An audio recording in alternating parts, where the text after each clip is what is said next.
Welcome back to another episode of the Unscripted Cincy podcast. I'm your host, Brent Smothers, my co-host, Dale Hathaway. And did you guys watch week one of the Battle of the Unscripted Cincy podcast? Tune in while me and Dale break down each team from week one. Yes, sir. We are here to bring you the latest updates and analysis from the A7FL. After an exciting week one, we're ready to dive into today's topics immediately. No fucking around today, guys. First up, we have the Covington Heist going head-to-head against the Indy Octane. It was a thrilling match that showcased the incredible talent and skills, maybe more on one side of the field than the other. The Covington Heist, known for their strategic gameplay and strong defense, put up a fierce fight against the Indy Octane's offensive skill set and their quick agility type players and skill set. Game was filled with some pretty intense moments, some really good photos, some really good highlights, and a lot of suspense going into the second half, which seemed to be a little unexpected.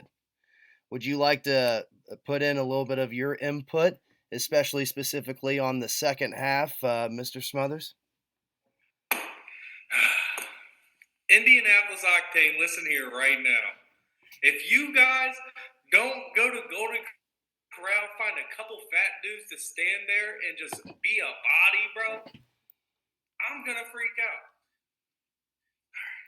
I got that out. You guys are 2 to 3 linemen away from being a solid team. A really solid team. The second half, though, I mean, you guys had them. You guys had them right there. Right there. And it's like the second half you just gave up. Like, it was just like you didn't want to be there anymore. We got to do better. But if you guys don't – listen, I've been to Indiana, all right? I know there's big men there. We need to figure that out. There's big men. Like one word, big men. Pause. I forgot to put that in there. Yeah, hey, that's my takeaway from that. It was a good game. Heist, pretty much from the jump dominated the game. They brought a good energy to it. And the Octane, like I said, they were fighting. They were giving them hell. And it's just like the second half came and it was, I don't know if they were tired. Like I said, I don't know. But they lost it in the second half. Yeah, I would certainly agree. It was definitely within arm's reach up to that point in time. So I definitely commend the athletes on that team, the coaching staff. They did play very well, considering being that they are a first-year team going against a third-year team. But with that being said, let's not count our chickens before the eggs hatch. They truly just didn't quite have the depth, but they did seem to have some valuable talent. So, yes. I 100%. 100%. Like I said, the talent, from my understanding, they're even missing a couple guys.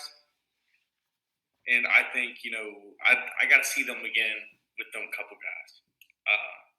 Just to kind of really get my in-depth opinion of the Indy Octane. But right now, you guys are on my shit list. That's all there is to it. I thought you guys were going to go in there, from what I was hearing, what I was seeing, we got speed. We're going to run it down their throat. 2 wide receivers run a 4.2 40. And I was just disappointed. Really, I was just disappointed. I thought they were going to go out there and put belts to asses. Yeah, I would certainly agree. And that's not trying to sound as if like our brand of football is better or we're established or this and that. It truly is out of the sincerity that we didn't hear a lot about the actual depth and known semi-pro talent coming from Indianapolis this season.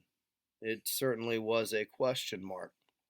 So with that being said, please don't feel as if we're dogging you guys here. We were actually very impressed with the way that you fought and the way that you guys stuck around in that game. But with I'm that, just an asshole.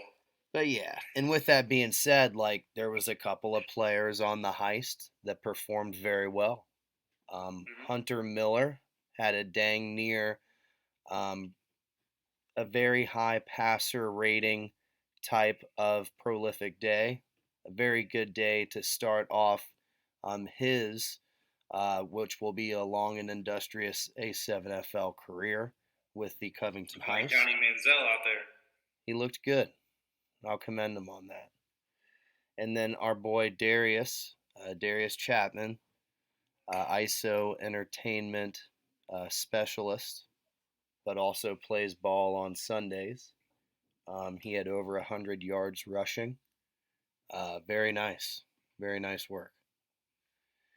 Now, with that being. Moose had touchdowns. Yes, yes. And I apologize for speaking out of turn. Tay Moose, he looked phenomenal as well. And there's actually a very good cam shot and slow mo shot that our buddy John Boy Media was able to take care of, and it looks nice. I'm crossing my fingers and hoping that there's a crush one as well. But I guess as to summarize for that, I believe, and I could be wrong here. I was a little sidetracked at the very, very end of the day, and I haven't watched the second half of their film yet. But I believe that their final score was 42-12. Is that correct? We get a stat check on that. 41. 41. 41 to 12. Yeah, they scored 41. We scored 41. Yep. Salty with that. That is kind of crazy how that worked out. Like how both teams, like that wasn't an error on the scorecard or what we turned in. That's ironically, that is how it worked out. And I guess as we get into that, the next thing that there is to be talked about is the other game that was played on Sunday. All right. And the next on the agenda is the clash between the Sin City Chaos and the Queen City Crush. Both teams native. The unscripted cincy podcast. The battle of the unscripted cincy podcast. We haven't We had need a trophy. Yeah. We should do like the battle for the axe or like the Illy Buck trophy or we can get like a golden mic. like the solid spittoon, Yeah, something crazy like. We got to figure that out. We got to try to have a little fun with it. But yeah, they were able to get the upper hand on us. But this match was a true battle of two titans, two teams that have a lot of history within this A7FL Cincinnati Division franchise. I believe that the Chaos brought their A game to the field, and the Crush fought very hard for a very good depth into the game, and they had a couple of mental errors that made the score the way that it was. But with the Sin City Chaos, known for their explosive offense and quick thinking, I may sound like Dave Lapham up here, and I hate to say it because it's the team that just did it to me, but it's going to be Keno. Remember hearing that on the Sunday Cincinnati Bengals? Well, I guess that's what they're going to be chanting over on their side of town for the next 2 weeks going into this Easter Sunday. So, Brown, I thought you'd get a kick out of that. Yeah, that was a good one. That was a good one. That I'll be honest. Give props to the Crush. Levels above last year. You guys came in with depth. You guys came in with hunger, with just a feeling of I'm gonna beat the best of the best, and that's what's about to happen. Fortunately, that's not how it played out. But I could see it in the players. The players are bought in and ready to really face anybody in front of them. And I think that's a good start from a not so good, no offense, season last year. Yes, absolutely. And many would, and I obviously hate to say it out loud, but we had very good success in our first year, and the second year was kind of like a sophomore slump season if Yeah. you look at it from the records and from the attendance standout purposes. But I do believe And that we brought back a good core group of guys, and we got to teach our new guys the exact right place to be at the right time. And yeah, also, as well as some of our guys that haven't been able to get to practice as much because they were late additions, we need to do a better job of facilitating to them and their needs on getting a better understanding of our system compared to other people's. It can take a minute to understand. but once they get it down, I still go back to my statement. I said, in the off season, I think you guys will finish second place in the division. You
So who do you guys have next?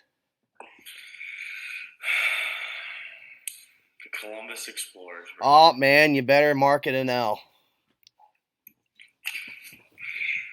From what I'm hearing from their coach, it's already an L for us. I'm like, wait, what? Like, what?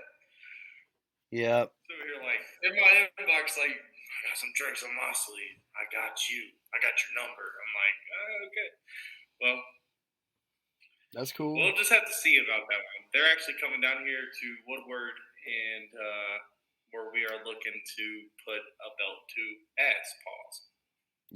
Yep, totally understandable. Especially with and here's the thing. I know that Columbus has a lot of good football talent. They do have teams in padded ball that are successful franchises within that area. The Fire, the Bears, who else? Gladiators, obviously. I'm sorry that I feel dumb now. There's like 3 or 4 teams. Yeah, the Explorers. Well, not the Explorers, but the other one, the Legends now. Yeah, sorry, the Legends. Yeah, my bad. But then obviously, like, you got Flag City is not far off. Upper Sandusky's got a team, so it's like there's teams in that area. Like, there's no reason as to why, with Columbus just formatting one team last season, for them to kind of have the turnout that they did. It was very surprising, but obviously sometimes it's the proof is in the pudding. So the fact that they grew as a division, and it does seem as if they doubled or tripled their players in general, figuring some stuff out up there. I hope so, because he's still so far behind. He thinks that we don't practice. I'm like, bro, what? From what the Explorers coach was telling me is, he said basically the Volcanoes don't have to practice because the Chaos don't even practice. And I'm like, wait, we practice 2 nights a week, do 2 Zoom calls a week. What's really going on here, Eric? That's a little odd. You don't hear that one quite often. But I guess so. We've got Indianapolis is going to be playing in an indoor stadium, and that is the very first in the A7FL to have a permanent home residency at an indoor arena. So I certainly do believe that Joseph Perez, as well as the general manager agent liaison, Anthony Mayweather, it seems as if they are going to be creating an exciting venue for a lot of us this season up in Indy. Do you happen to have a game in Indy this season, brother? Yeah, we play Indy back to back. It's they come here, we go there. Nice. That sounds fun. Yeah, and then week 3, we will be traveling up to Indy for a 7 o'clock East Coast time night game. So that one should be a fun one as well. I'm jealous. But the thing is that we're indoors, so it's not even going to be like we're playing under You're not the even lights. gonna be able to tell. Yeah. Now, the end of the year, though, our very last game of the season is against the Columbus Explorers, and I'm hoping that that's under the lights. Hoping that doesn't change. I'm jealous. But anyways, you know, throughout Sunday, we witnessed the unwavering determination and passion of these incredible athletes from all 4 of their squads. We commend all you guys for getting up off your ass and getting off the couch and coming out and playing some football, putting that work in, you know, getting your lifts in, getting to practice, doing the Zooms. Like, we can't thank you guys enough. If it wasn't for the athletes, then this wouldn't be a thing. Absolutely not. And this show wouldn't be a thing. Absolutely not. So the A7FL, as well as the unscripted Cincy podcast, we continue to deliver excitement for you guys. And hopefully we can keep you guys coming back, checking in on our episodes, following, subscribing, things like that. Now make sure that you join us again. Now starting every week. We had some digital difficulties, but we have everything figured out every week. We're even going to do little tidbits, little shorts that we're going to introduce to you straight through Facebook. You won't even have to click on YouTube. You'll get little snips, little highlights of things that we talk about. We're going to be talking about the standout performances, the game-changing plays, and the impact of each team's strategies going forward. We got 2 teams in the Ohio, I guess we call it the Midwest division now. 2 teams in the Midwest division that are 1-0. Who rebounds? Who fumbles the bag? Who continues to stride forward? Weeks 2, 3, and 4 will only tell. We can only sit here and bullshit for so long. You can only hear me for so long. But yeah, whether you're a diehard fan or you're just starting to get into sevens ball, I would have to say unscripted Cincy is going to be your go-to source for the Midwest regions, up to date A7FL, as well as local flag organizations. We'll even give the young guys a little bit of credit too, as you saw on episodes 2 and 3. And as well as we will be talking about the teams within the semi-pro regions in this area. But obviously, all the money that gets pumped to us comes from right here. So if you're a part of an organization that would like more camera time, we're not in the interest of buying positive reviews, but if you would like for us to mention you and give us your honest opinion, we're happy to do so. Just give us a shout. Reach out. Sure that we can work something out with you. Make sure that you stay tuned because we got more action-packed episodes coming all season. You have the Columbus Explorers. We have the Covington Heist. Brent, would you like to tell me a little bit of your game plan going forward and what you plan on doing with the Columbus Explorers? And also, what players do you think, whether it be your starters, your whatever reserves, whatever, who are you excited to see what they're gonna do this upcoming next Sunday?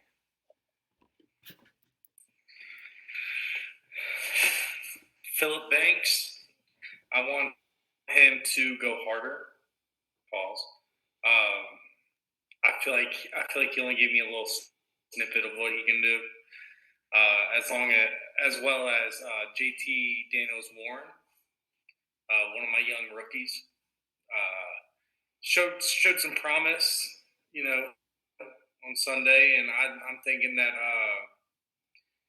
that he's got his feet wet, he's kind of, building a little confidence. I'm gonna throw him in there a little bit, kind of see where we're standing. As far as game planning, I'm just gonna smack him in the mouth quick and just ride that momentum out. I don't blame you one bit, brother. There's a lot that can be said about what you guys did to the Columbus teams last season, even in their own backyard. Had a pretty handling victory as well as back at home. Definitely gave him the old slapperoo, that's for sure. Yes. Well, here's the thing though too. It's like as to where, and I'm not going to name anybody individually, but I was asked to speak on this behalf, like any team that wants to switch out one of their games and come up here and play the chaos, or come up here and play the crush, and come up here and play the heist. The only thing that's holding you back is yourselves. All it takes is a phone call. I haven't had anybody reach out to me yet. I haven't either. The only thing I heard was shout out the RTU podcast over there in Baltimore. He was telling me that apparently we were invited to go play the DC Buzz, and then we're told that we were uninterested. And when I found out about it, I was like, "No, we're interested. Like, I'm not going to deny. You know what I mean? I'm not ducking smoke." And I had no idea, so I'm not going to get too far into that. But I would love to play some outer division competition. The only way to get better is to play new competition.